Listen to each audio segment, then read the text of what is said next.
So Highland Rise Podcast, I'm Shane. I'm Glory. It's officially a Throwback Thursday, recorded on a Thursday, posted on a Monday.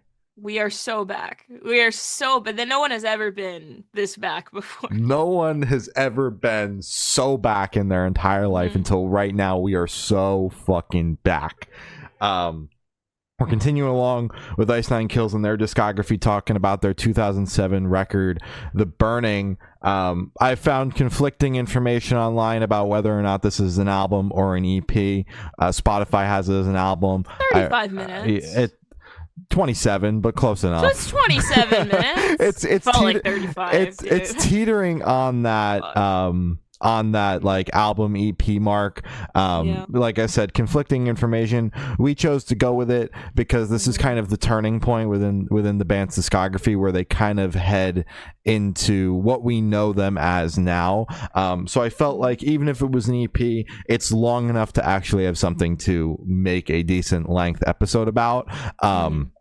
So we kept with it. So if anybody's like, you guys only do records, what's this EP about? Shut up. It's kind of an album. It's good enough. And also, up until very recently, it was the only, like, the earliest record you could stream on Spotify. Exactly. Yes. So, up until very recently, actually. So yeah, this, like I said, this is kind of the turning point. The previous record we chatted about, Last Chance to Make Amends, is like, you know, where the band's formation. You know, obviously you read online, they started out as like a pop punk ska band. That record is very much pop punk. I think the ska influences are even further back in the discography and things that we can't find on streaming. But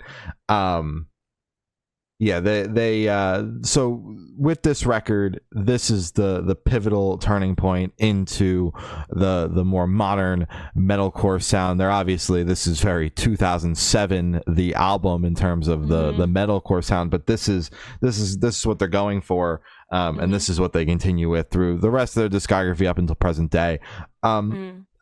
I thought that this was okay. You know, I have a soft spot for metalcore and early metalcore, especially like early 2000s, and this is like right on the cusp with that 2007. But it's very okay. You know, the first record was I thought the songwriting left something to be desired. And that kind of continues with this record. The songwriting again leaves something to be desired. This time it's just breakdowns instead of Blink-182 riffs, like Lori was saying. If you like Blink-182, you'll love their first record. But that's why I like it. This record again kind of suffers from the same thing as the first album, where the songs to me feel a little too long, and they're still kind of trying to find their footing sonically and figure out songwriting. I mean, granted, this literally came out a year after the record did, so it, you know, how much growth is the band realistically going to have over the course of the year when they're still largely in part a small band at this time. So yeah, I really think that this is seriously okay. It's a product of its time, but it's not like, you know, there are records from this time that are some of my favorite albums to ever grace the face of the earth, and this one just falls just falls flat for me. And it's not even the mixing, because I have a soft spot for music that sounds like this when the songs themselves are solid.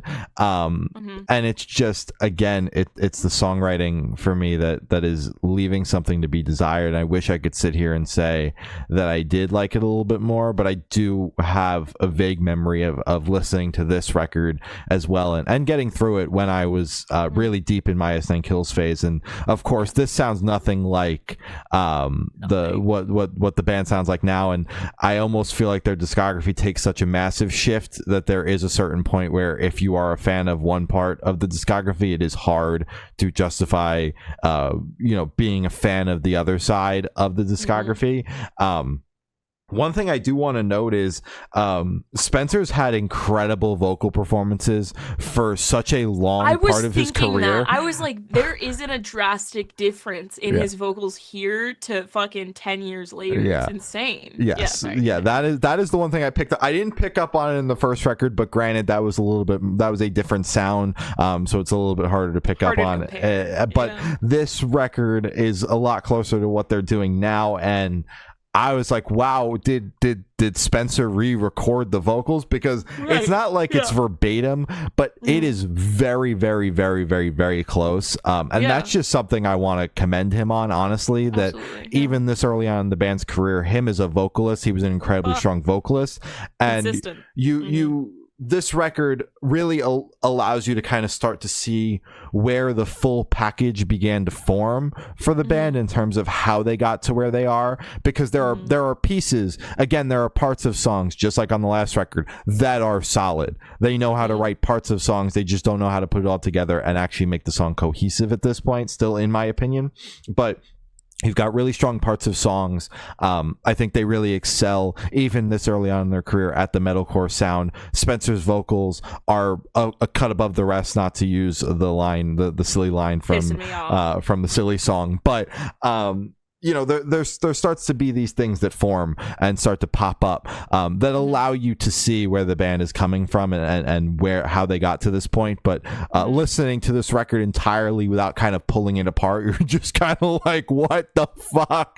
How did they get to be the size they are now? But when you start to pull it apart, you see those things. So I'll give it to them. I do like the opener, The Greatest Story Ever Told. I think that's one of the stronger songs on. And Glory's looking at me. I know how she feels about that one. And then they also re-recorded Last Words from the first record and slapped it on the bottom of this one. And I do think that it's a solid song. It still is a solid song. It was one of the standouts on the last record, so I'll give it to them. But yeah, like I said, there's Dead is the New Black, just because I think that song title is hard as hell. I'll give it to them that song. Don't give them that. That song is okay as well. I mean, dude, like the song titles across the board here are pretty hard. But yeah, there are a couple of decent songs, some standout moments in the rest of the songs. But yeah, largely in part, I just think the record is okay. I think the record is hot dookie shit. I hate this record. So usually it's not hard for me to get through records, especially if it's like my first listen. If I've already listened to it and I know I don't like it, that's when it's difficult. I was excited, and I still am excited to go through the discography, because this is a band that I had a big moment with and then just never went past the Horror Woods, their two most recent records. So I was excited because I loved I loved as a stretch. I thought the first ever record was good, passable. I said, fuck, it's their first record. I didn't expect, something crazy, something, breaking the mold, but I expected, something half decent. It's like they went fucking backwards with this shit. I don't know. It's like everything feels lower quality, like the wordplay, the lyrics overall, the instrumentals, it feel like slopped together. It doesn't feel like the instruments. Fuck, I'm gonna sound so fucking uppity and fucking corny saying this. It doesn't feel like the instruments are like talking to each other. It feels like they're all just like, they'll just threw them at a wall and said, yeah, that sounds close enough to like metalcore or whatever. It just doesn't work. And even like Spencer's vocals in the mixing of it, it's so fucking weird, because there could have been so much more done to make it such a grander record, because the vibe is there. The lyrics, you know what, as corny and as fucking half-assed and kind of lazy as they are, there is a lot of remnants of the stuff that they're doing now, where it's like, I mean, there's a lot of heavy tones of murder and love, because murder and blood and guts and gore and all that stuff. So it's still very consistent in them. But it's just like, it's not there, which I guess fair, because this is possibly their official debut. So it's like, I guess I give them 2 passes now. It's getting a little too much. If the next one sucks ass too, I don't know what to tell you guys. This was an EP, so I guess their technical first record. I don't know, man. It's getting very complicated. It's like I can't keep up, and it's like they keep setting themselves up for these excuses and these passes. I can't keep giving them out. I just wasn't a fan. It was hard, genuinely, in like every way. It was hard to listen to for me, and that sucks because I do like this band. I think they make great music. Um, but this one was just so like, and then there was a like a acoustic slow track randomly. It was just like, and it didn't sound good. So it's just like I fuck with acoustic tracks, right? It's not there. My issue isn't that they slapped an acoustic track slap dab in the middle of the fucking record. It's the fact that it still didn't sound good. So it's just like not a fan. I thought the first song was corny as shit. Granted, it is the biggest song, second biggest song off the record. I'm pretty sure I've heard it live. I don't know. The song title is very familiar, so I feel like I've heard. Maybe I've just heard of it. Mhm. I had high expectations going in with that song title, and the fact that it sounded the way it did and the lyrics were the way they were, just you could say my hopes and dreams were slashed. It's fucking. It's just ugh, ugh. So that's my review. Ugh. All right. Well, those Shout are out Ice Nine Kills though. Like Horrorwood still fucks.